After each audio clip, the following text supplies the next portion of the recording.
الحمد لله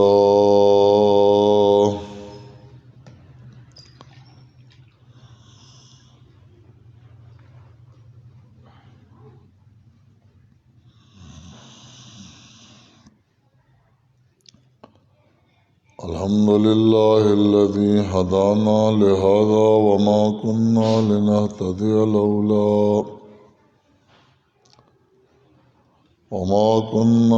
لنهتدي لولا أن هدانا الله. أما بعد،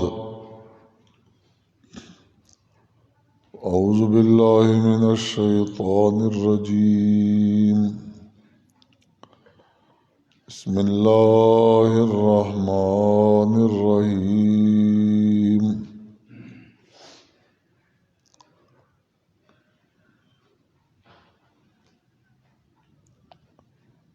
ربنا وابعث فيهم رسولا منهم يتلو عليهم آياتك ويعلمهم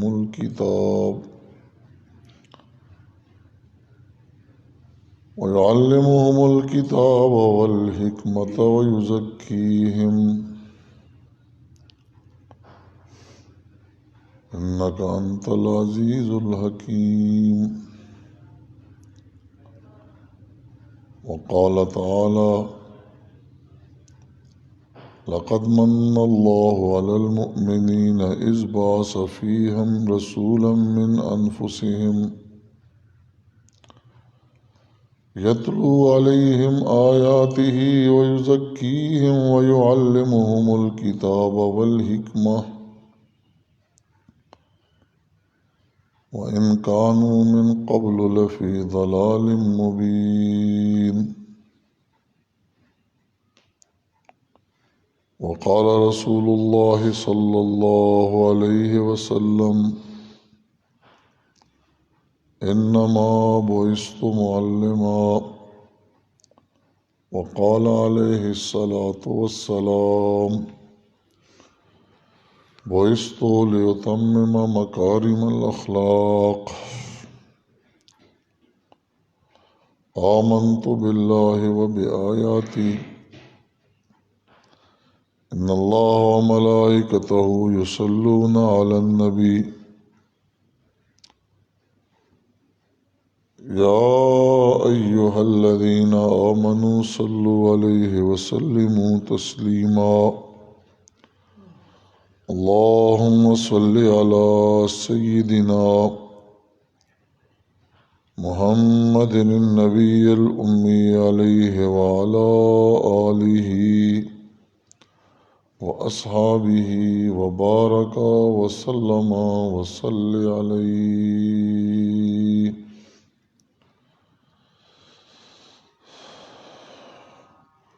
محترم بزرگوں اور نوجوان دوستوں،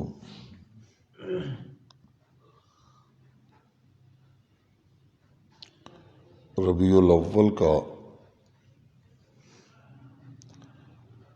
مبارک مہینہ ہے،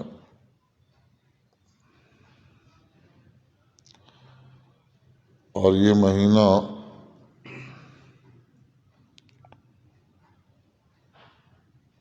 عشاق رسول صلی اللہ علیہ وسلم کے لیے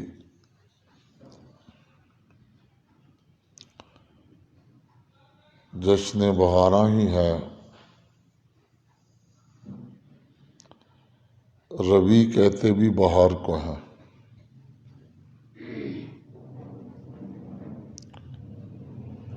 اور جس سال حضور علیہ السلام دنیا میں تشریف لائے تو وہ بھی بہار کا موسم تھا۔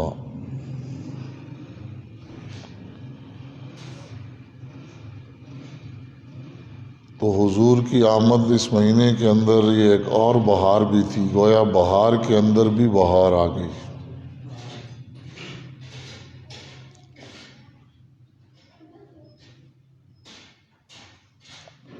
حضور علیہ السلام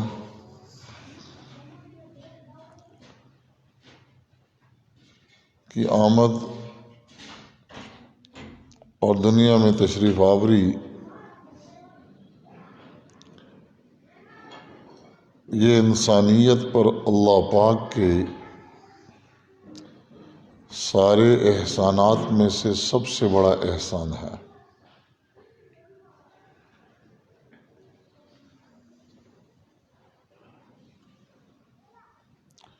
اور اس مہینے کو آپ صلی اللہ علیہ وسلم کی ولادت کے ساتھ اور آپ صلی اللہ علیہ وسلم کی وفات دونوں کے ساتھ نسبت حاصل ہے۔ ولادت بھی اسی مہینے میں ہوئی اور حضور علیہ الصلوۃ والسلام کا وصال مبارک بھی اسی مہینے میں ہوا۔ البتہ ولادت کی تاریخوں میں اختلاف پایا جاتا ہے، اللہ پاک نے انہیں خفیہ رکھا ہے۔ بعض حضرات کے نزدیک 9 ربیع الاول ہے، بعض کے نزدیک 7 ہے، بعض 11 بھی بتاتے ہیں اور 12 بھی بتلائی جاتی ہے۔ سوموار کا دن۔ البتہ تحقیق اس بات کی ہے کہ اس زمانے میں جو سوموار کا دن تھا اس میں 12 ربیع الاول نہیں تھی اور وہ 9 تاریخ کو تھی۔ اس لیے محقق علماء کرام کے نزدیک پیدائش کا دن اور تاریخ غالب 9 ربیع الاول ہے۔ البتہ وفات کا دن اس میں کسی کو کوئی اختلاف نہیں ہے، کیونکہ وفات پر حضور کے بہت سے ایمان لانے والوں کے سامنے حضور کی وفات ہوئی، تو وہ دن، وہ لمحہ، یہ سب واضح ہے۔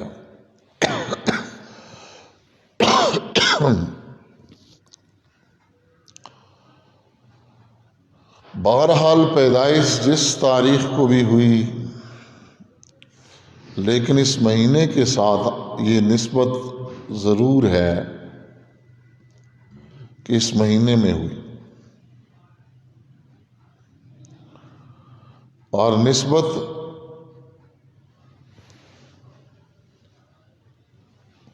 گھٹیا چیزوں کو بھی بڑھیا بنا دیتی ہے۔ تو اس مہینے کی عظمت اور بڑائی اللہ پاک نے حضور اسلام کی پیدائش کی نسبت سے بنائی ہے۔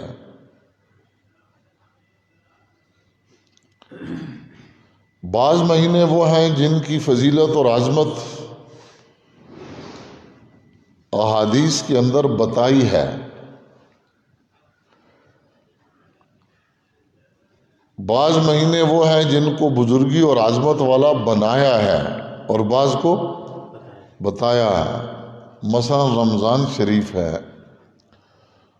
تو احادیث مبارکہ کثرت سے آپ کو ملیں گی جس میں رمضان کے دنوں کی فضیلت بھی بتائی، اس کی راتوں کی فضیلت بھی بتائی، سحری کی فضیلت بھی بتائی، افطار کی فضیلت بھی بتائی ہے۔ ربیع الاول کے بارے میں آپ کو کوئی واضح حدیث نظر نہیں آتی کہ جس میں اس کی فضیلت کو بتایا گیا ہو، البتہ اس میں حضور علیہ الصلوۃ والسلام کی پیدائش کر کے اس کو فضیلت والا بنایا ہے۔ ایک بنانا ہوتا ہے اور ایک بتانا ہوتا ہے۔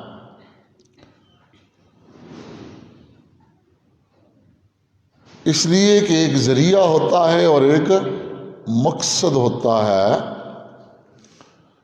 تو ذریعہ بھی اچھا ہوتا ہے لیکن مقصد وہ بہت بڑا ہوتا۔ اس لیے لازم کا ذریعہ بھی لازم ہوتا ہے اور بڑے تک پہنچنے کا ذریعہ بھی بڑا ہی ہوتا ہے۔ اس لیے آپ کی پیدائش یہ ذریعہ ہے، اور آپ کا بھیجا جانا یہ انسانیت کو ہدایت دینا، یہ مقصد ہے۔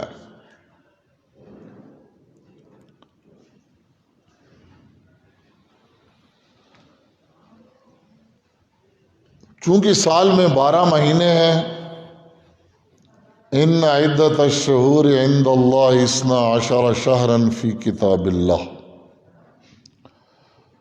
فرمایا 12 مہینے اللہ پاک نے بنائے ہیں، اور ان مہینوں میں مختلف واقعات ظہور پذیر ہوئے ہیں۔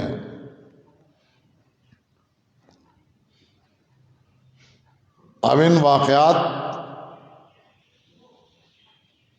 کو مختلف مہینوں کے اندر بیان کیا جاتا ہے، تو وہ مستند واقعات جو قرآن اور حدیث کے اندر مذکور ہیں اور جو ان مہینوں کے ساتھ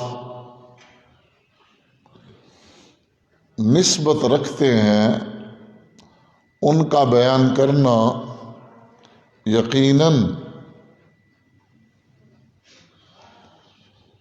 ایک عبادت ہے، ذکر میں داخل ہے، اس میں حظ بھی ہے اور ثواب بھی ہے، لیکن شرط یہ ہے کہ ان واقعات کے اندر افراط بھی نہ ہو اور تفریط بھی نہ ہو۔ حد سے بڑھ کر اس کسی واقعے کو بیان کرنا یہ بھی ٹھیک نہیں،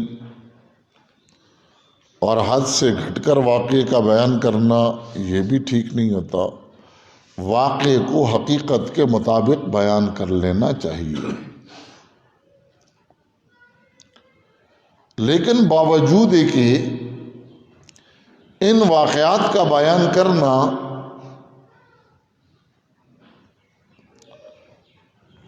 یہ مقصود نہیں ہوتا، واقعات کے اندر غایات مقصود ہوتی ہیں۔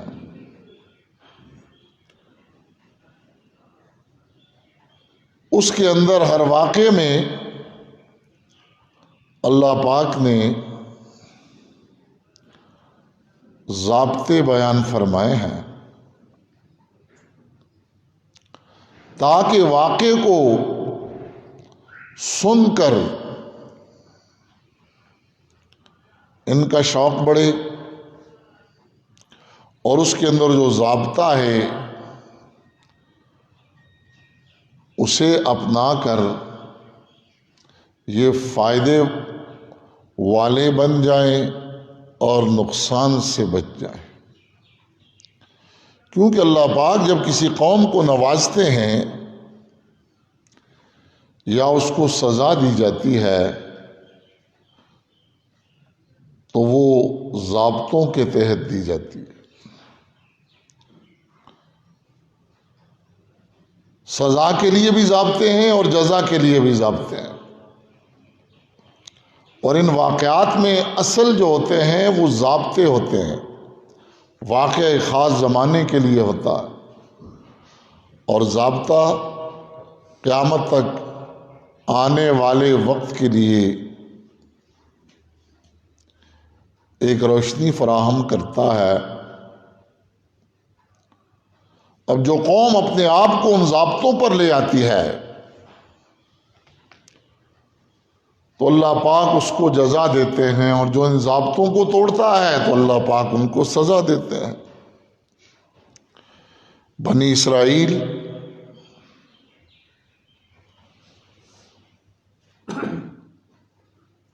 انبیاء علیہ السلام کی اولاد تھے، لیکن انہوں نے خدائی ضابطوں کو توڑا، تو اللہ پاک نے ان کو توڑ کر رکھ دیا. ضربت علیہم الذلۃ والمسکنۃ وباؤوا بغضب من اللہ. حالانکہ وہ اس گمان میں تھے کہ ہم پر دنیا اور آخرت میں عذاب نہیں آ سکتے، کیونکہ نحن ابناء اللہ واحباؤہ، ہم تو حضرات انبیاء علیہ السلام کی اولاد ہیں اور اللہ تعالی ہمیں محبت سے دیکھ رہے ہیں. لیکن خدائی ضابطوں کو توڑا تو ذلت اور مسکنت کا عذاب ان پر اللہ نے نازل کر دیا، اور یہاں تک کہ ان کے چہرے مسخ ہو گئے. کونوا قردۃ خاسئین، ذلیل بندر بن جاؤ.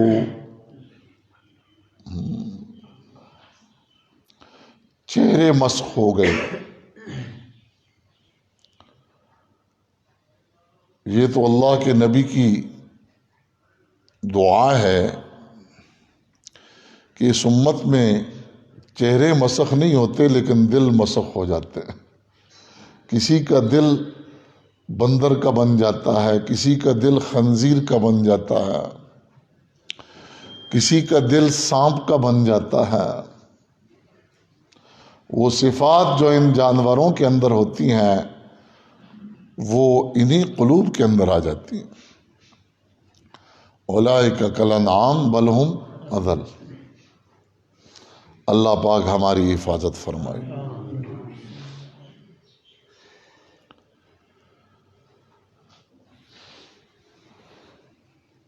تو اس لیے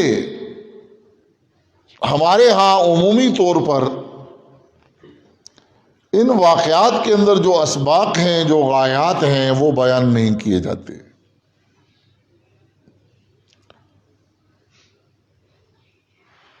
رجب میں معراج کے واقعات تو بیان کیے جاتے ہیں، لیکن رجب معراج کے حوالے سے ہمیں جو سبق دے رہا ہے وہ بیان نہیں ہو رہا.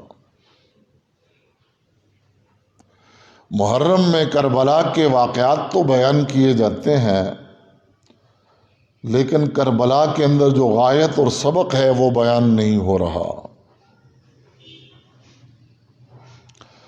سفر میں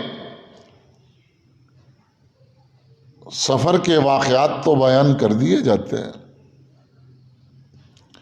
یوں ہی ذوالحجہ کے واقعات بھی بیان کر دیے جاتے ہیں. ابراہیم علیہ السلام کی قربانیوں کے غایات اور سبق نہیں بیان کیا جاتا. اور محرم میں حضور کی پیدائش کے واقعات تو بیان کر دیے جاتے ہیں، لیکن غایات بیان نہیں کیے جاتے.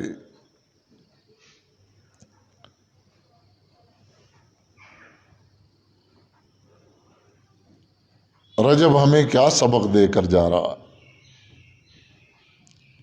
اس میں معراج ہوا. اب یہ سبق اور غایت جب بیان کی جائے گی تو ہمیں کچھ کرنا پڑے گا. کرنے کے لیے نہ سنانے والا تیار ہے نہ سننے والا تیار ہے. کیونکہ سنانے والا سنا رہا ہے کرنے کے لیے نہیں، سنانے کے، اور سننے والا سن رہا ہے کرنے کے لیے نہیں، سننے کے لیے.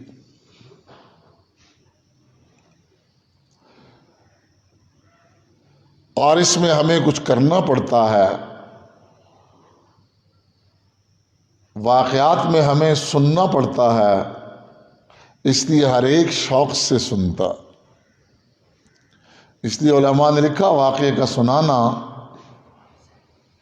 یہ واعظ ہے، ضابطے کا سنانا یہ سبق ہے، یہ تعلیم ہے. واعظ ایک ایسی چیز ہے کہ جس کے لیے انسان کا مزاج آسانی سے تیار ہو جاتا ہے، لیکن تعلیم یہ مزاج اور طبیعت کے خلاف ہے. اس کے لیے مزاج آسانی سے تیار نہیں ہوتا.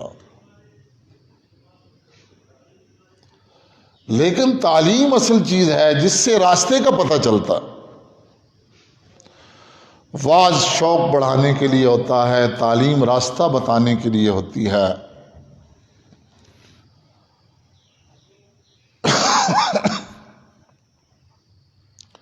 آپ چھوٹے بچے کو بھی کہیں آؤ بچو تمہیں میں قصہ سناتا ہوں، 2 گھنٹے اس کو سناؤ تو بڑے شوق سے سنے گا. لیکن اسے کہو بھئی ذرا اپنی پنسل کاغذ لے آؤ اور کتاب بھی لے آؤ، آپ کو کچھ تھوڑا سا لکھانا پڑھانا ہے، کوئی تعلیم دینی ہے، تو وہ 100 بہانے کرے گا. ابھی نہیں، عصر کو نہیں، صبح کو نہیں، شام کو، ٹالتا رہے گا. تو یہ قصے کہانیاں سننے کا جو مزاج ہمارا ہے یہ وہ بچوں والا ہے. وہ بھی بڑے شوق سے سنتے ہیں کیونکہ اس میں کچھ کرنا ورنہ نہیں پڑتا.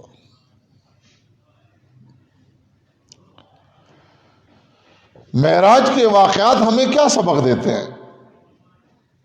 یہ سبق جب ہم نے سنا یا سنایا تو ہمیں کچھ کرنا پڑے گا. معراج رات کو ہوا ہے، دن کو نہیں.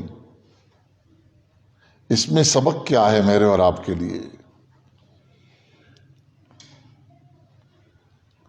معراج بلندی کو کہا جاتا ہے، معراج بلندی کو کہتے ہیں، اور معراج رات کو ہوا ہے. اس میں سبق کیا ہے کہ ہمیں بلندیاں پانی ہیں تو ہمیں راتوں کو جاگنا پڑے گا. اب جب یہ سبق ہم بیان کرتے ہیں تو ہمیں جاگنا پڑے گا، تو کون جاگے؟ لہذا ہم واقعے پر اکتفا کر کے مزے تو لے لیتے ہیں، لیکن اس ضابطے کو اور اس سبق کو لینے کے لیے تیار نہیں ہوتے. تو معراج ہمیں کیا سبق دیتا ہے کہ یہ رات کو ہوا ہے اور معراج بلندی کو کہا جاتا ہے. تو معراج کا یہ واقعہ ہمیں یہ سبق دے رہا ہے کہ اگر آپ نے بلندیاں پانی ہیں تو آپ کو راتوں کو جاگنا پڑے گا. من طلب العلا سحر اللیالی، جس نے بلند مرتبے پانے ہیں اسے رات کی سیاہی کو سفیدی میں بدلنا پڑے گا. من طلب العلا من غیر قد اضاع العمر فی امر المحالی، جو بغیر محنت اور مشقت کے بلند مرتبے پانا چاہتا ہے وہ اپنی عمر کو ایک فضول کام میں ضائع کر رہا ہے.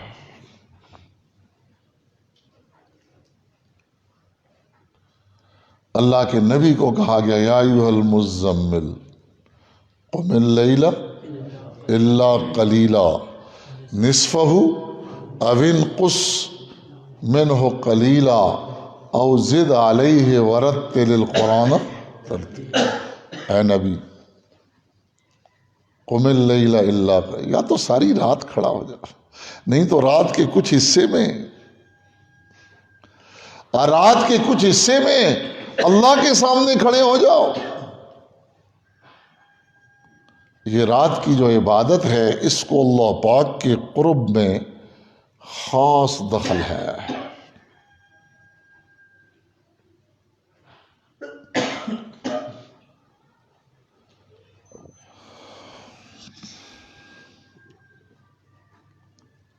رومی ہو، رازی ہو کہ غزالی ہو، رومی ہو، رازی ہو کہ غزالی ہو،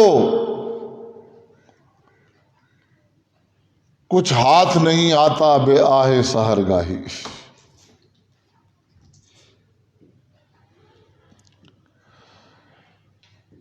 رومی اگر رومی بنا ہے تو رات کے رونے نے بنایا ہے، راضی کو راضی بنایا ہے تو رات کے رونے نے بنایا ہے. امام غزالی کو امام غزالی اگر بنایا ہے تو رات کے رونے نے بنایا ہے. اللہ کے سامنے کھڑا ہونا اور پھر نماز کو کیا کہا؟ معراج المومنین. یہ مومنوں کی معراج ہے. تو واقعات معراج تو بیان کر دیے، ضابطۂ معراج نہیں بیان ہوا. تو واقعات معراج سننے والے کو صبح کی نماز کی توفیق بھی نہیں ہوتی. تو کیا خیر ہوئی؟ وہ معراج اور بلندی کو سمجھا ہی نہیں ہے.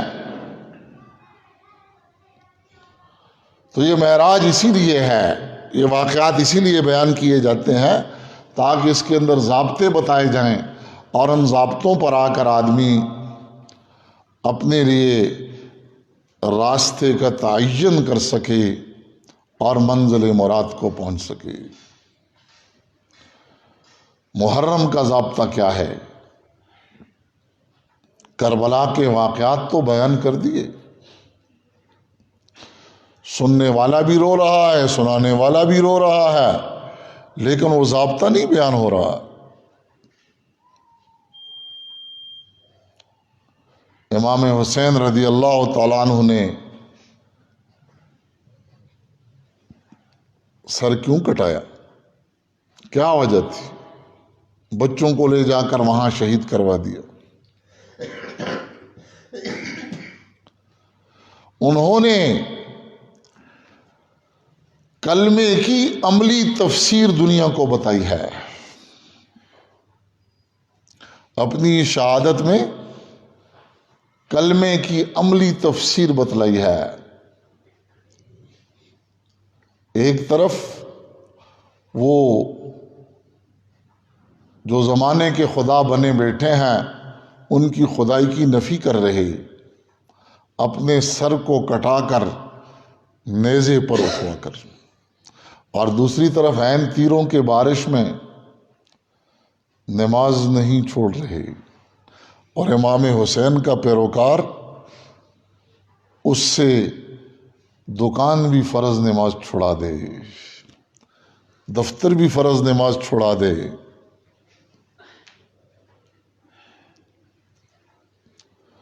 گردن جھکی ہوئی ہے، نیزے پہ سر بلند.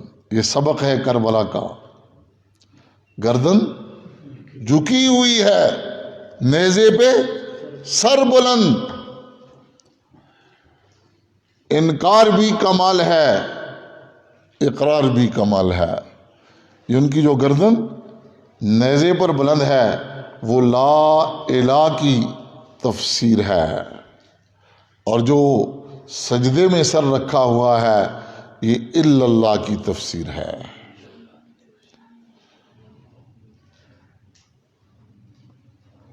اب ان کے نام لیوا وہ فرض نماز کے لیے بھی فارغ نہ ہوں اور زمانے کے خدا کے سامنے وہ جھک رہے ہوں، تو اس کو حسینیت نہیں کہا جاتا. یہ حسینیت اور یزیدیت ہر زمانے کے اندر ہوتی ہے. ہر باطل کے سامنے سمجھوتا کر لینا اور ہر حق کا انکار کر دینا،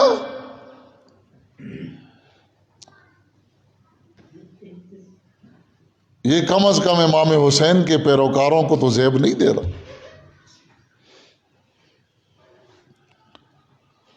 سر داد نہ داد، سر سلامت رہتا ہے یا نہیں رہتا، لیکن باطل کے ہاتھ میں ہاتھ نہیں دینا ہے. یہ سبق ہمیں کربلا دے کر گیا.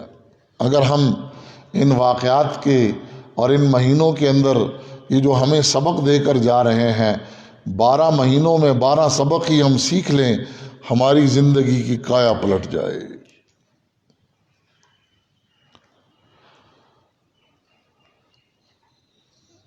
سفر کا مہینہ، اس سے پہلے ذوالحجہ گزرا. ذوالحجہ ہمیں قربانیوں کا سبق دیتا ہے. ہمیں اپنے آپ کو قربانیوں پر لانا ہے. اگر مناسب چیز کے لیے قربانی نہیں دیں گے تو نامناسب کے لیے قربانی دینی پڑے گی. ذوالحجہ تو گزر گیا، لیکن فرض نماز کے لیے نیند قربان کرنا بھی نہ سیکھا.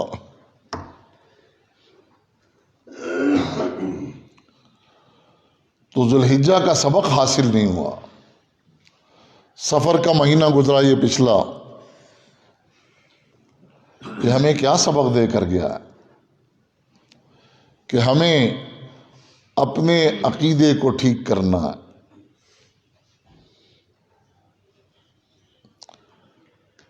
کہ مہینوں میں نحوست نہیں ہوتی، کس میں ہوتی ہے؟ اللہ کے حکم میں ہوتی ہے.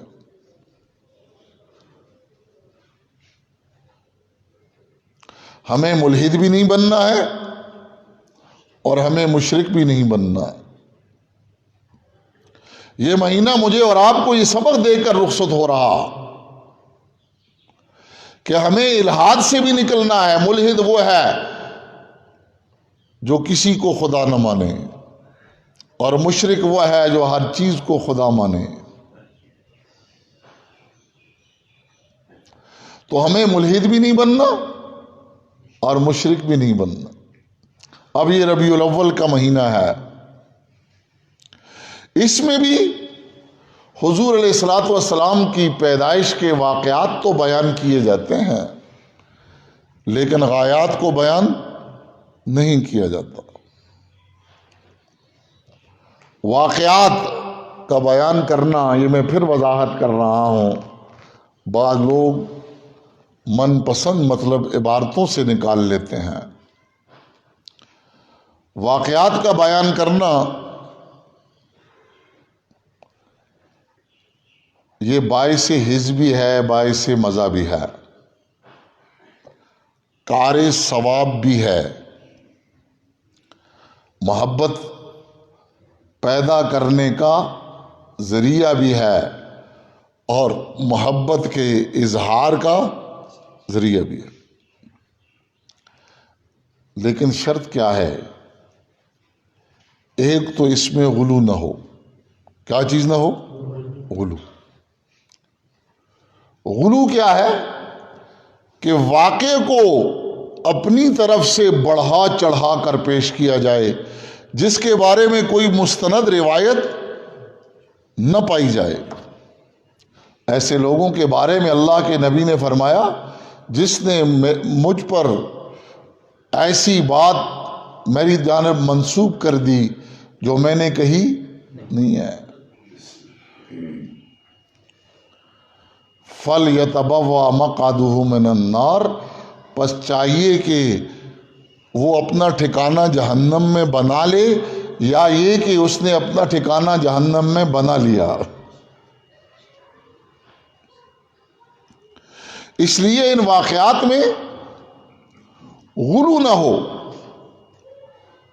اہل کتاب کو بھی منع کیا گیا، وہ اپنے انبیاء علیہ الصلوۃ والسلام کی ذات اور صفات کے بارے میں جب بیان کرتے تھے تو غلو کا شکار ہوتے تھے.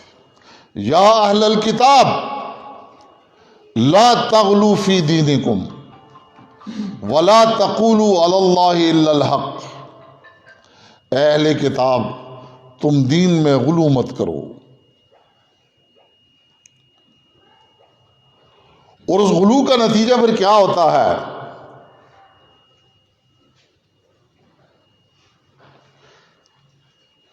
کہ اللہ کی شان میں گستاخی کا پہلو نکلتا ہے. وہ انبیاء کو اور صلحاء کو خدائی صفات سے متصف کر دیتے ہیں.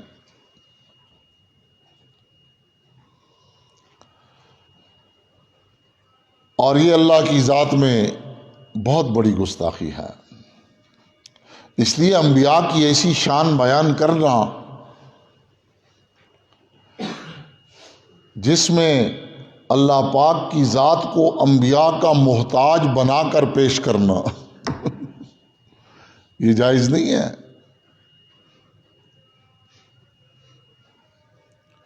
پھر یہ ہوتا ہے کہ وہ اللہ کی ذات اور صفات میں ان کو شریک بنا لیتے ہیں. یہ ہے غلو. اور یہ غلو کب آتا ہے؟ جب عقیدت اور محبت میں افراط ہو جائے. حد ہے ہر چیز کی، حد ہے ہر چیز کی. محبت ایک بہت بڑی اچھی صفت ہے. انبیاء اور اولیاء سے محبت کا ہونا یہ بہت بڑی صفت ہے. اس کے بغیر ایمان کامل نہیں ہوتا. اور اگر یہ بالکل مٹ جائے تو آدمی گستاخی کا شکار ہو جاتا ہے، اور یہ حد سے بڑھ جائے تو آدمی شرک کا شکار ہو جاتا ہے.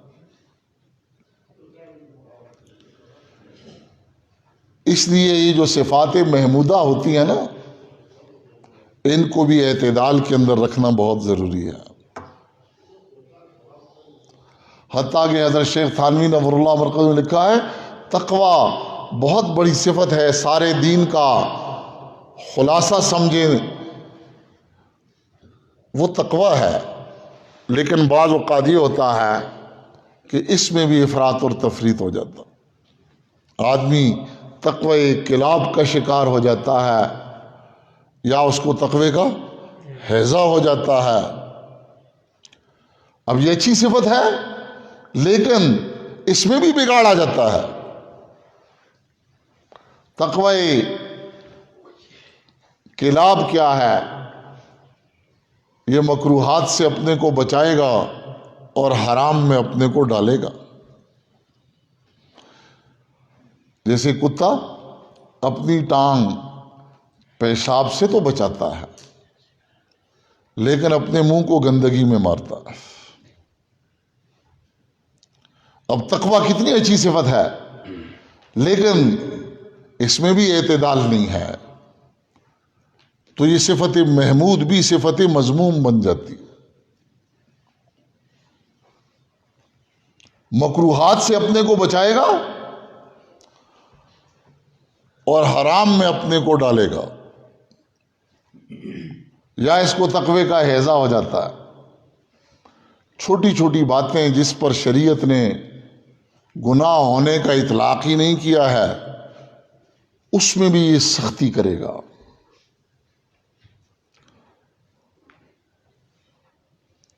اور اس میں بھی جبر کرے گا. راستے پر جاتے ہوئے اس کو ایک دانہ مل گیا اور ہاتھ میں پکڑا ہوا ہے مکی یا گندم کا. ارے یہ کس کا ہے، یہ کس کا ہے، یہ کس کا ہے؟ تو حضرت فرماتے ہیں کہ اس آدمی کو تقوی کا ہیضہ ہو گیا ہے. اور فقہا بھی فرماتے ہیں کہ کسی ایسے آدمی کو دیکھو جو یہ کر رہا ہے تو درے سے اس کی خبر لو. بظاہر کتنا اچھا کام کر رہا ہے، کسی کا گرا ہوا دانہ ہے اور وہ اس کو پہنچا رہا ہے، اور حضرات فقہا کیا کہتے ہیں؟ درے سے اس کی خبر لو. وجہ یہ ہے کہ وہ حکیم ہے اور ان کی نظر انجام پر پڑتی ہے کہ عام لوگ جب اس کو دیکھیں گے تو اس کو دین کا رول ماڈل سمجھیں گے، اور پھر یہ تصور بھی ان کے ذہن میں آئے گا کہ اگر دین اتنی چھوٹی سے چھوٹی چیزوں میں بھی سختی کر رہا ہے تو یہ کام تو ہم سے ہونے کا نہیں ہے. نتیجہ یہ ہوگا کہ لوگ دین میں آنے سے اس کی وجہ سے رک جائیں گے. اس لیے معمولی معمولی چیزوں پر جن پر شریعت نے کوئی تعرض نہیں کیا ہے تو ہمیں سختی نہیں کرنی چاہیے. مستحبات بھی اگر کسی سے ترک ہو جائیں تو اس پر بھی کفر کے فتوے لگانا شروع کر دے. تو یہ چیزیں اس بڑی صفت کو بھی، صفت محمود کو بھی صفت مذموم بنا دیتی. ایسے ہی جب محبت کے اندر غلو ہوتا ہے تو یہود اس بیماری کا شکار ہو گئے، نصارہ اس بیماری کا شکار ہو گئے. ہوتے ہوتے انہوں نے عزیر علیہ السلام کو اللہ کا بیٹا کہنا شروع کر دیا، عیسیٰ علیہ السلام کو اللہ کا بیٹا کہنا شروع کر دیا.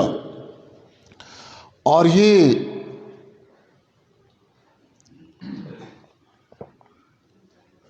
محبت کے اندر غلو کی وجہ سے ہوا. اس لیے فرمایا یا اہل الکتاب لا تغلوا فی دینکم ولا تقولوا علی اللہ الا الحق. اے اہل کتاب دین میں غلو مت کرو، کیونکہ یہ غلو جا کر اللہ کی شان میں گستاخی کا موجب بنتا ہے کہ مخلوق کو اللہ کا بیٹا کہنا شروع کر دیا جائے. خالق کے لیے اولاد کا ہونا یہ عیب ہے، اور باپ کے لیے اولاد کا نہ ہونا عیب ہے.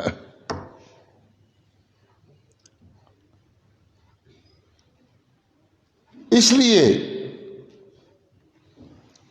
یہ محبت میں غلو کا شاخسانہ ہے. یہاں بھی ایک صاحب نعت کے عنوان سے انہوں نے باقاعدہ پڑھنا شروع کر دیا. مسجد کے ممبر سے یہ آواز سنی گئی اور یہ سمجھ رہے کہ حضور کے ساتھ محبت کے ترانے گائے جا رہے، لیکن یہ غلو ہے اور یہ اللہ کی شان میں گستاخی ہوتی ہے. یہ اوتار کا عقیدہ اس کے اندر جو ہندوؤں میں ہوتا ہے وہ اود کر آتا ہے. تو ایسی نعتیں پڑھنا جس میں شرک کی آمیزش ہو اور ایسی نعتیں سننا جس میں شرک کی آمیزش ہو، یہ جائز نہیں ہے، یہ غلو ہے. وہی جو مستوی تھا عرش پر خدا ہو کر، وہی جو مستوی تھا عرش پر خدا ہو کر، اتر پڑا ہے مدینے میں مصطفیٰ ہو کر. الیاذ باللہ. جو اوپر تھا تو وہ خدا تھا، نیچے آئے تو کیا بن گیا؟ مصطفیٰ. ان اللہ ثالث الثلاثہ میں اور اس عقیدے میں کیا فرق ہے؟ کیا کہا نصارہ نے؟ خدا تین میں سے تیسرا ہے. جبرائیل، عیسیٰ علیہ السلام اور حضرت مریم تینوں مل کر ایک خدا بنتے ہیں. علادہ ہو جائے تو اس سے مریم، عیسیٰ اور جبرائیل بن جاتے ہیں، اکٹھے ہو جائیں ان سے خدا بن جاتا. اور یہاں کیا کہا جا رہا؟ جب اوپر تھا وہ خدا تھا، نیچے آئے مصطفیٰ بن گئے. یہ حضور کی شان میں بڑی گستاخی ہے. شان کی بلندی بیان کرو لیکن اللہ کی شان میں گستاخی کا پہلو نہ نکلوا. یہی بات حضرت قاسم نانوتوی رحمۃ اللہ علیہ نے بیان فرمائی. اس سے اونچی شان کوئی نہیں بیان کر سکتا جو حضرت قاسم نانوتوی رحمۃ اللہ علیہ نے بیان فرمائی، لیکن وہ اعتدال کے ساتھ ہے، شریعت کی روشنی میں ہے. حضرت نے کیا فرمایا؟ بعد از خدا بزرگ توی قصہ مختصر. اللہ کے بعد اگر کسی کی بڑائی اور اونچائی ہے تو وہ حضور علیہ الصلوۃ والسلام کی ذات کی ہے. اس لیے بات میں یہ کر رہا تھا کہ اس مہینے میں عمومی طور پر واقعات ولادت کا بیان کیا جانا یہ ہمارے ہاں ایک عام دستور ہے. اب ان واقعات کا بیان کرنا، ایک تو یہ ہے کہ جس چیز کو اللہ نے مطلق کیا ہو اس کو مقید نہ کرو، جس کو مطلق کیا اس کو مقید نہ کرو. کہ یہ واقعات اسی مہینے کے ساتھ مختص کر دیے جائیں، اور جو واقعات بیان نہ کرے اس پر گستاخی کے لیبل لگا دیے جائیں، اور جو بیان کرے وہ غلو کے ساتھ ہوں، تو یہ دونوں چیزیں ٹھیک نہیں ہیں.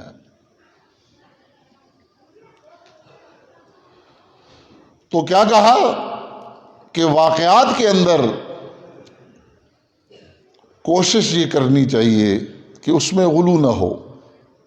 ہاں، واقعات کا بیان کرنا یہ باعث ثواب بھی ہے، باعث حظ بھی ہے، محبت پیدا کرنے کا ذریعہ بھی ہے، اور محبت کے اظہار کا ذریعہ بھی ہے، لیکن اصل چیز جو ہے وہ غایات ہیں کہ حضور علیہ الصلوۃ والسلام کی آمد کا مقصد کیا تھا،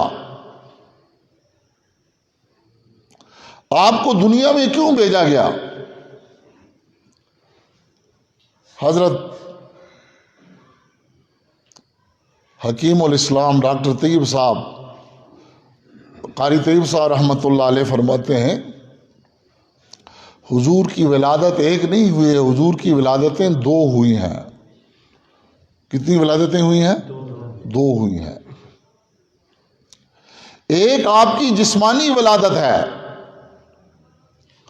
اور ایک آپ کی روحانی ولادت ہے۔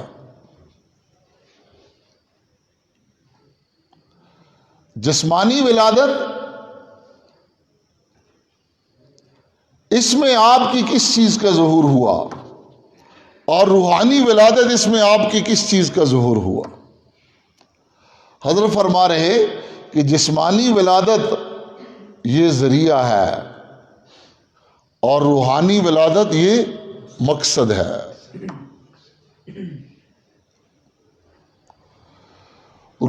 جسمانی ولادت میں آپ کا جو دنیا میں ظہور ہوا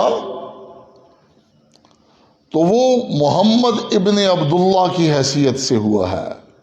کس حیثیت سے ہوا ہے؟ محمد ابن عبداللہ کی حیثیت سے۔ اور روحانی ولادت میں جو آپ کا ظہور ہوا ہے وہ محمد الرسول اللہ کی حیثیت سے ہوا ہے، اور وہ 40 سال کے بعد ہوا۔ اس پہلی ولادت کو خلقت کہتے ہیں اور دوسری ولادت کو بعثت کہتے ہیں۔ خلقت ذریعہ ہے اور بعثت مقصد ہے۔ ذریعے پر مقصد ہمیشہ بڑا ہوتا ہے۔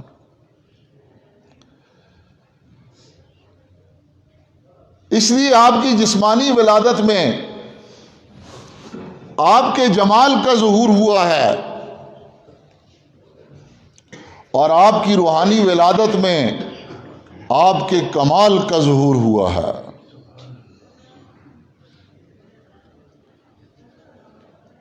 اس لیے جسمانی ولادت میں آپ کی صورت کا تذکرہ کیا جاتا ہے اور روحانی ولادت میں آپ کی سیرت کے تذکرے کیے جاتے ہیں۔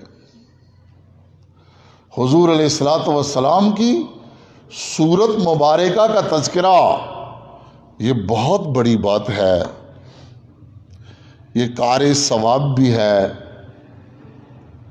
باعث حظ بھی ہے، ثواب بھی ہے، محبت پیدا کرنے کا ذریعہ بھی ہے اور محبت کے اظہار کا ذریعہ بھی۔ لیکن اس میں ہمیں کچھ کرنا نہیں پڑتا، اس میں ہمیں کچھ کرنا نہیں پڑتا۔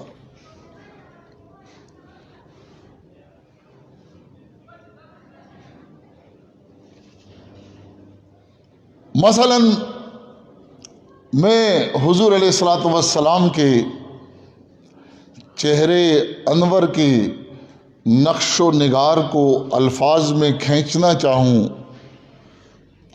آپ صلی اللہ علیہ وسلم کا رنگ مبارک ایسا تھا، آپ صلی اللہ علیہ وسلم کے بال مبارک ایسے تھے،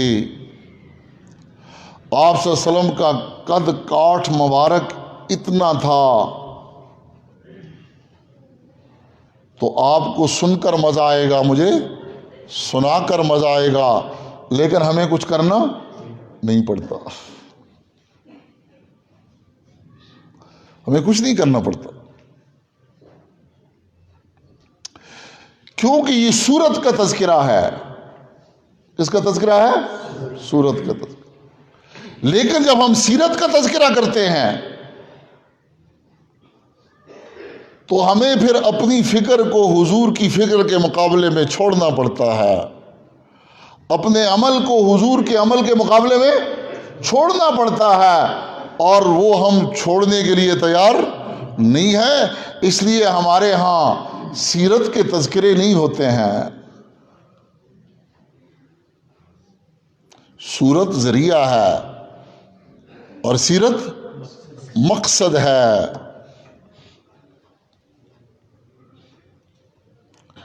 جب میں یہ کہتا ہوں کہ حضور علیہ الصلوۃ والسلام راتوں کو کھڑے ہوتے تھے نماز میں اور آپ کے پاؤں مبارک پر ورم آ جاتا تھا، یہ سیرت کا تذکرہ ہے۔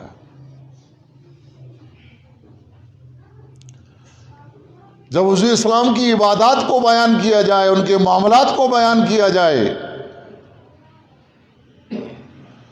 ان کے جہاد کو بیان کیا جائے، ان کی قضاء اور سیاست کو بیان کیا جائے، تو ہمیں اپنی چھوڑنی پڑتی ہے اور اس چھوڑنے کے لیے تیار نہیں۔ سب سے پہلے ان کی عبادات کو لیں، کتنا بڑا انہماک، راتوں کو کھڑے ہوتے تھے اور پاؤں مبارک پر ورم آ جاتا تھا، اور آج اس کے نام لینے والے کو فرض نماز کی توفیق بھی نہیں ہے، اور وہ ربیع الاول میں چاول پکا کر ڈکار مار لے تو کیا حضور اسلام کے ساتھ تعلق کا حق ادا ہو جائے گا؟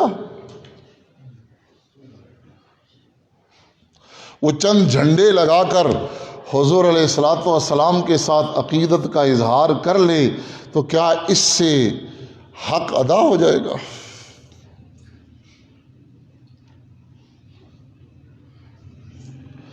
یہ ہے وہ اصل چیز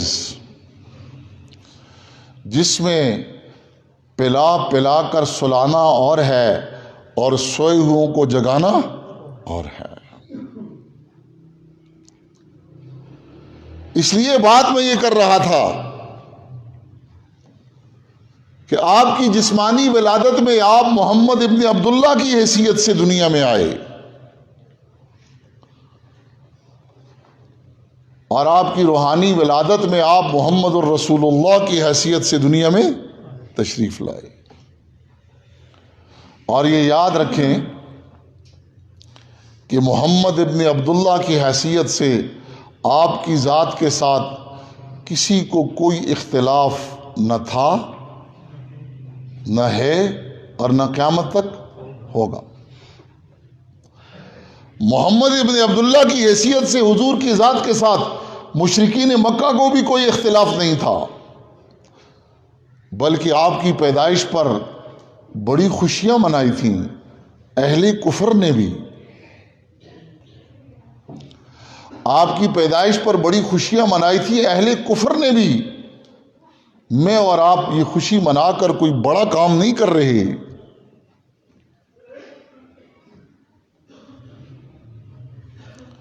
آپ کی پیدائش سے زیادہ خوشی کون سی بات پر ہو سکتی ہے؟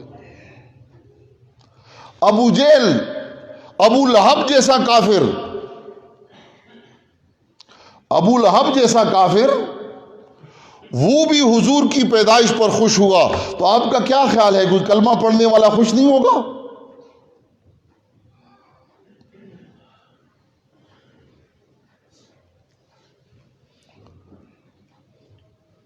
ابو لہب کی لونڈی نے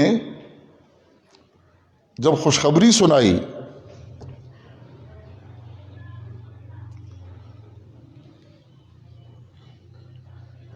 ابو لہب کو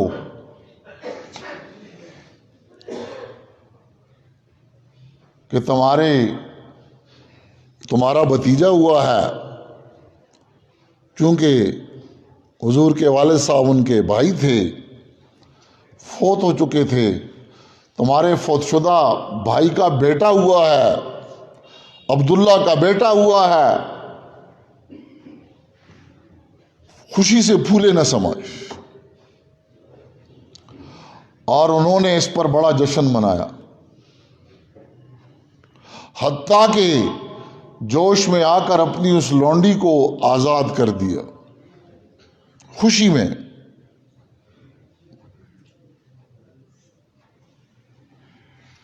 آپ کی ولادت پر اتنی بڑی خوشی اس بدبخت نے منائی، لیکن جب حضور علیہ الصلوۃ والسلام نے ان کے سامنے اپنا مشن رکھا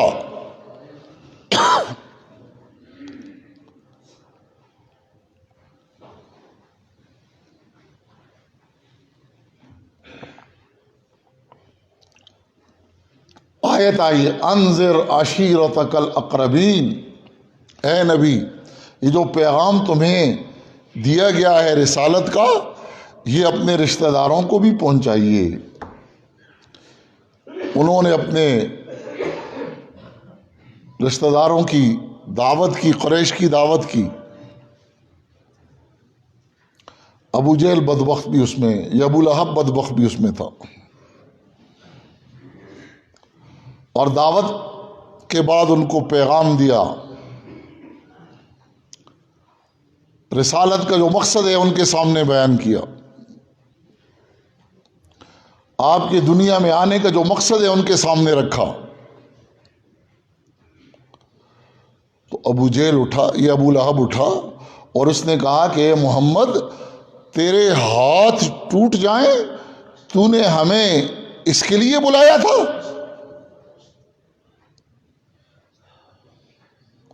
اللہ کے نبی نے کچھ نہیں کہا، لیکن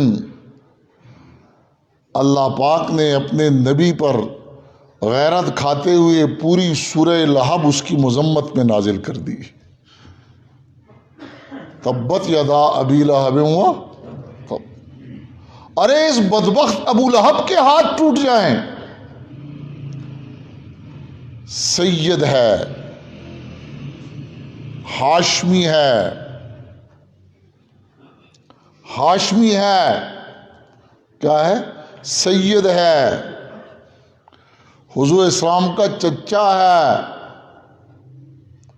اور جب آپ پڑھیں گے تبت یدا ابی لہب وتب، اس ابو لہب کے ہاتھ ٹوٹ جائیں، ایک ایک حرف پر کتنی نیکیاں ملیں گی؟ وہ بغیر وضو کے زبانی پڑھیں، وضو کے ساتھ پڑھیں، دیکھ کر پڑھیں، 30 یا 25 بھی بعض روایات میں آتا ہے۔ اور قرآن پاک میں اگر نماز میں پڑھیں تبت یدا ابی لہب وتب، ایک ایک حرف پر 100 نیکیاں ملیں گی۔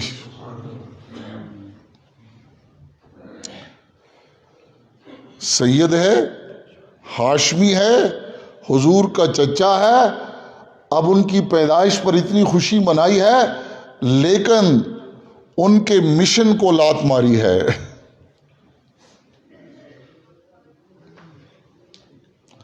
جو پیغام ان کے سامنے رکھا تھا، پیدائش پر جشن، اور دھکا دیا مشن کو۔ اس لیے کہ وہ ذریعہ ہے، یہ مقصد ہے۔ رسول کسے کہتے ہیں؟ رسول وہ ہے جس کی میں نے اور آپ نے نقل اتارنی ہے۔ محمد رسول اللہ کا کیا مطلب ہے؟ ہم نے ان کی کیا کرنی ہے؟ نقل اتارنی، اور ان کی نقل میں دنیا اور آخرت کی کامیابی سمجھنی ہے۔ اب کلمہ پڑھے رسول کا،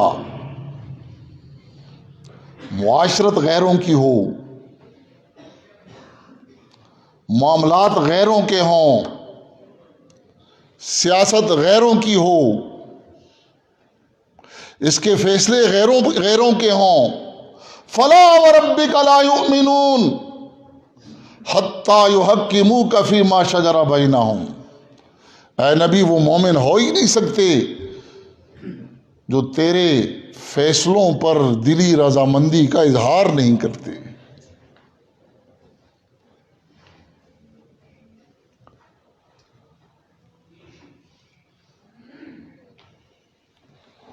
تو اصل کیا ہے؟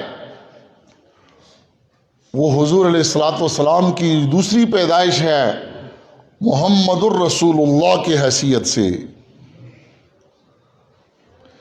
اس لیے حضور کی پیدائش کے تذکرے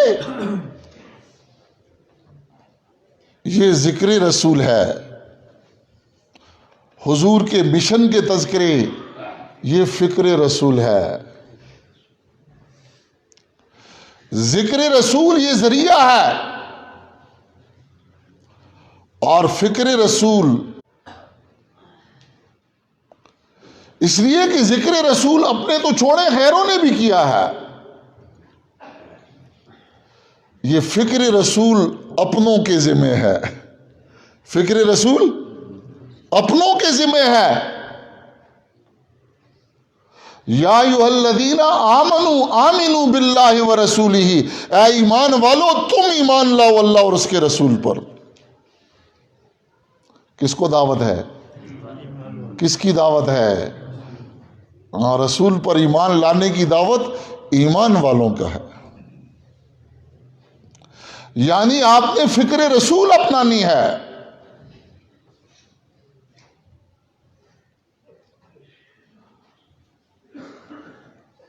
اہل کفر تو غیر ہیں۔ جب قرآن پاک میں یا ایھا الذین آمنوا سے خطاب ہوتا ہے تو حضرت تھانوی صاحب نور اللہ مرقدو فرمایا کرتے تھے یہ ایمان والے اللہ کے اپنے لوگ ہیں، اس لیے گویا دوسرے لفظوں میں اللہ پاک کیا فرماتے ہیں؟ اے میرے اپنے لوگوں۔ اور قرآن پاک میں سینکڑوں مقامات پر اہل ایمان کو یا ایھا الذین آمنوا سے خطاب کیا گیا ہے۔ بنی اسرائیل کو صرف ایک جگہ پر خطاب کیا گیا تھا، اس لفظ سے وہ پھولے نہیں سماتے تھے، اور یہاں تک کہ وہ کہنے لگے ہم اللہ کی نحن ابناء اللہ، ہم اللہ کے بیٹے ہیں، وہ ہم سے محبت رکھتا ہے، ہم اس کے ہیں۔ اور ایمان والوں کو سینکڑوں مقامات پر یا ایھا الذین آمنوا سے خطاب ہے، اے میرے اپنے لوگوں۔ کافر کیا ہیں؟ غیر ہیں۔ کافر کیا ہیں؟ غیر ہیں۔ تو حضور علیہ الصلوۃ والسلام کے ذکر رسول غیروں نے بھی بہت کیا ہے، اپنوں کو تو چھوڑے۔ لیکن نجات کس چیز میں ہے؟ وہ فکر رسول میں ہے۔ میرے پاس ایک کتاب ہے، اس میں غیر مسلم نعت خوانوں کی نعتیں ہیں۔ کس کی؟ غیروں کی۔ غیروں کی نعتیں ہیں جنہوں نے حضور علیہ الصلوۃ والسلام کی شان میں اتنی بڑی باتیں کہی ہیں کہ جہاں بعض اوقات ہمارا اپنا تصور بھی نہیں جا سکتا۔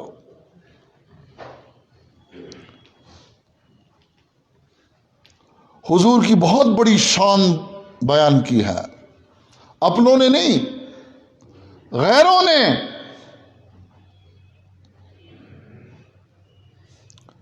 کالکا پرشاد نامی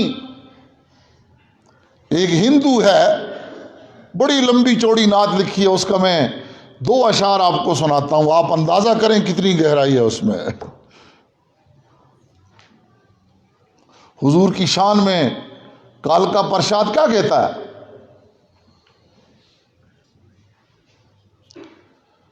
گر کوئی شمس و قمر کو اشاروں سے بلا لے، گر کوئی شمس و قمر کو اشاروں سے بلا لے، خاک کے ذروں کو ماہ انور سے ملا لے۔ یہ ایک ہندو کے الفاظ ہیں، حضور کی شان کے بارے میں کہہ رہا۔ گر کوئی شمس و قمر کو اشاروں سے بلا لے، خاک کے ذروں کو ماہ انور سے ملا لے، پھر کال کا پرشاد سے پوچھے کہ وہ کیا لے، تو نالین محمد کو آنکھوں سے لگا لے۔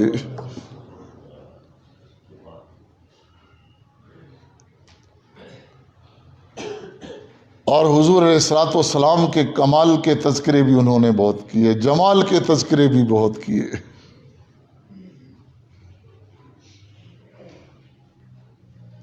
ایک اور ہے، وہ کیا کہہ رہا؟ کس نے ذروں کو ملایا اور صحرا کر دیا۔ حضور السلام کے کمال کے بارے میں کہہ رہا، وہ بکھرے ہوئے عرب، ان کو کیسے اکٹھا کیا انہوں نے؟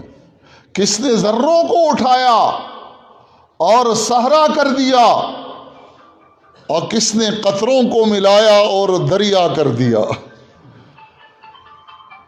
صحابہ اکرام کے سامنے پھر نہ ٹھہر سکا سارا کفر۔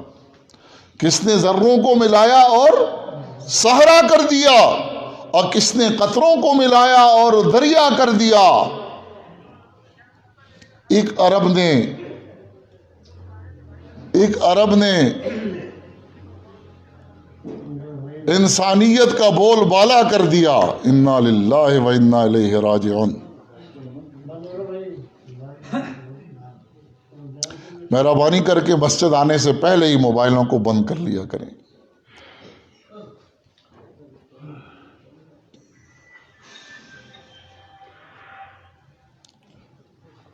پتہ نہیں کیا بات کر رہا تھا.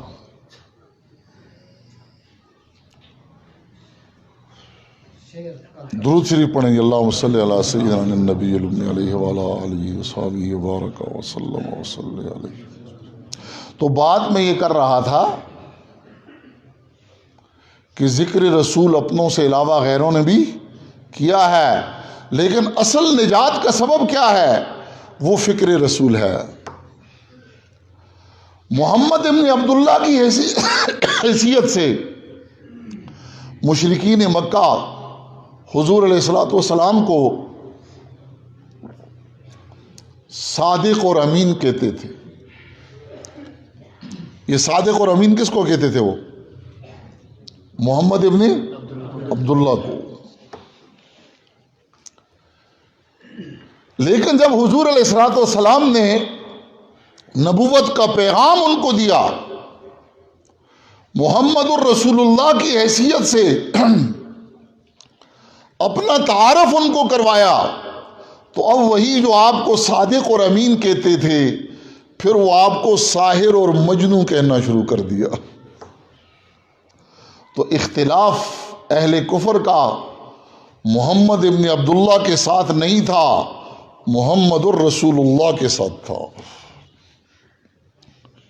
محمد ابن عبداللہ کو تو وہ صادق اور امین کہتے تھے، لیکن محمد الرسول اللہ کو کیا کہا انہوں نے؟ ساحر اور مجنوں. ارے یہ تو بڑا جادوگر ہے، یہ تو مجنوں ہے، دیوانہ ہے. یہ ساحر کیوں کہتے تھے، مجنوں کیوں کہتے تھے؟ حضرت شیخ تھانوی نور اللہ مرقدہ فرماتے ہیں ان کے کلام کی تاثیر کی وجہ سے ان کو ساحر کہتے تھے. ان کے کلام کی تاثیر کی وجہ سے ان کو ساحر کہتے تھے، کیونکہ نبی کی جو بات ہوتی ہے وہ اللہ کی بات ہوتی ہے. وما ينطق عن الهوى ان هو الا وحی یوحی. اور وہ بات نبی کے دل کی آواز ہوتی ہے، اور دل سے جو بات نکلتی ہے اثر رکھتی ہے، پر نہیں پر طاقت پرواز مگر رکھتی ہے. از دل خیزد بر دل ریزد. دل سے نکلی ہوئی بات دل پر چوٹ لگاتی ہے. تو ان کی باتیں ان پر اثر کر رہی ہوتی تھیں، اور اس لیے کیا کہتے تھے؟ ساحر کہتے. مجنوں کیوں کہتے تھے؟ مجنوں اس لیے کہتے تھے کہ عقلائے دنیا اور جہلائے آخرت جس چیز میں نفع سمجھتے تھے، حضور اسی میں نقصان بتلا رہے. وہ معاشرہ کیا تھا؟ لڑکیوں کو زندہ درگور کر رہے تھے، اور حضور نے ان کی فضیلت بیان کرنا شروع کر دی. فرمایا جہاں لڑکی پیدا ہوتی ہے وہاں 7 دن اللہ کی رحمت آتی ہے. اور جس کی 2 لڑکیاں ہوئیں، اس کی خوب پرورش کی، اچھی تعلیم دی، اور اچھے جیون ساتھی کے ہاتھ میں اس کا ہاتھ دے دیا، بیاہ دی، اور فرمایا قیامت والے دن میں اور وہ یوں ہوں گے، اپنی انگلیاں 2 ایسے اکٹھی کی، یعنی جیسے یہ 2 انگلیاں قریب ہیں ایسے وہ میرے قریب ہوگا. اب عقلائے دنیا اور جہلائے آخرت آپ کو کیا کہنے لگے؟ بھائی لڑکیاں یہ تو جنگ میں نہیں جا سکتی، اور ان پر اخراجات کما نہیں سکتی، اور یہ اس میں نفع بتلا رہا جس میں ہم نقصان سمجھ رہے. مجنوں ہی کہنا. پھر اس معاشرے میں سود تھا، ظلم تھا. اور نبی آ کر کیا کہتا ہے؟ بھائی سود میں نقصان ہے، صدقے میں نفع ہے. اور وہ کیا سمجھ رہے تھے؟ صدقے میں پیسہ جاتا ہے کیا ہوتا ہے؟ نقصان ہوتا ہے. اور سود میں پیسہ آتا ہے کیا ہوتا ہے؟ نفع ہوتا ہے. اور یہ پیمانہ کس کا تھا؟ جو عقلائے دنیا تھے، جو حلائے آخرت تھے. اب جس چیز میں وہ نفع سمجھ رہے، نبی آ کر اس میں نقصان بتلا رہا، اور جس چیز میں وہ نقصان سمجھ رہے، نبی اس میں نفع بتلا رہا. تو وہ کیا کہتے تھے؟ یہ کیا پاگل ہے، مجنون ہے. آج آپ بھی تبلیغ کے لیے جائیں، دکان بند کریں تو آپ کو کیا کہیں گے؟ کیا کر رہا ہے بھائی؟ دکان بند کر کے کدھر گیا؟ یہ چلا لگانے کے لیے گیا. اس کو یہ کیا پاگل ہے؟ گاہک کھڑا ہے لاکھوں روپے کا، اور وہ کہتا ہے بھائی آذان ہو گئی ہے، میں نے نماز کے لیے. کیا کہیں گے اس کو؟ دیکھو اللہ کے ہاں مقبول ہونے کے لیے یہ لفظ آپ کے لیے کہنا ضروری ہے. اور جس کے لیے بھی کہا جائے سمجھو کہ یہ عند اللہ مقبول ہے، اور کہنے والا مردود ہے. کیونکہ انبیاء کو کہا گیا. یہ داڑھی جو ہم نے رکھی ہے یہ سنت ہے نا، اور یہ ساحر اور مجنون کے طعنے برداشت کرنا یہ بھی سنت ہے. اس لیے انبیاء کو یہ بات کہی گئی، کیونکہ رسول کا مطلب یہ ہے کہ ہمیں اپنی چھوڑنی ہے اور رسول کی. اگر مشرکین مکہ کو یہ پتا ہوتا کہ پاکستانی مسلمانوں کی طرح محمد الرسول اللہ کا اقرار کر کے بھی صبح اپنی مرضی سے اٹھنا ہے، اور کمانا بھی اپنی مرضی سے ہے، اور خرچ بھی اپنی مرضی سے کرنا ہے، شادی بھی اپنی مرضی سے کرنی ہے، اور ماتم بھی اپنی مرضی سے کرنا ہے، دفتر میں رشوت بھی لینی ہے، صدقے بھی دینے ہیں، یہ سارے کام کرنے ہیں اس پاکستانی مسلمانوں کی طرح، تو میرے خیال میں وہ 10 مرتبہ کلمہ پڑھ لیتے. لیکن وہ حقیقت کو سمجھتے تھے کہ محمد الرسول اللہ کا اقرار کرنے کا مطلب کیا ہے. اپنی فکر بھی چھوڑنی ہے رسول کی فکر کے مقابلے میں، اور اپنا عمل بھی چھوڑنا ہے رسول کے عمل کے مقابلے میں. یہ ہے پیغام رسالت، یہ ہے غایت رسالت، یہ ہے غایت مقصد، اور یہ ہے اس مہینے کا مجھے اور آپ کو پیغام ہے. یہ ربیع الاول کے مہینے کا پیغام ہے کہ وما محمد الا رسول. ہاں حضور ایک رسول ہیں، اگر وہ دنیا سے چلے بھی گئے ہیں اور بھی چلے گئے تھے. قد خلت من قبلہ رسل افئن مات او قتل انقلبتم علی اعقابکم فلن یضر اللہ علی شیء. اگر وہ آج موجود نہیں ہے، ان کا مشن موجود ہے، اور جو اس مشن کو اپنی زندگی میں نہیں لا رہا ہے تو وہ اللہ کا کوئی نقصان نہیں کر رہا ہے. یہ مہینہ مجھے اور آپ کو یہی پیغام دیتا ہے. ما کان محمد ابا احد من رجالکم ولکن رسول اللہ وخاتم النبیین. یہ ہے اس مہینے کا پیغام. ہمیں حضور کے ساتھ بحیثیت رسول ہم نے ان کا اقرار کیا ہے، تو اب ہمیں اپنے تعلق پر بھی نظر ثانی کرنی ہے. وہ کون سا تعلق ہے جو رسول کے ساتھ نجات کا ذریعہ اور سبب بنتا ہے؟ وہ 3 باتیں ہیں. پہلی چیز کیا ہے؟ عقیدہ اور ایمان نبی پر ٹھیک کرنا ہے. دوسری چیز کیا ہے؟ وہ عقیدت اور محبت اپنے اندر پیدا کرنی ہے. اور تیسری چیز کیا ہے؟ اطاعت اور اتباع کرنی ہے. ان 3 بنیادوں کے بغیر رسول کے ساتھ تعلق نجات کا ذریعہ اور سبب نہیں بن سکتا. اللہ تعالی شانو ہمیں ان تینوں پر چلنے کی توفیق نصیب فرمائے.